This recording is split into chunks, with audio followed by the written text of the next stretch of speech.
Hello guys, welcome to Tech Trick Tutorial. So how do you turn off your Samsung phone without a power button? Well, just like any Android, you could find it on settings, or I'm going to show you a trick later on, but let's just go to settings.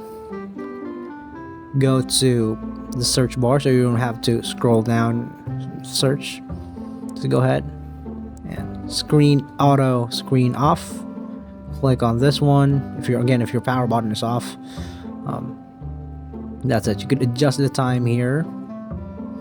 Let me just in here. You could just adjust default or a couple of seconds.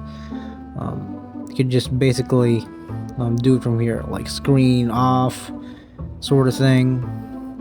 See, there's 2 minutes, 1 minute, 30 seconds, 15 seconds is the lowest here. 30 minutes is the longest. All right.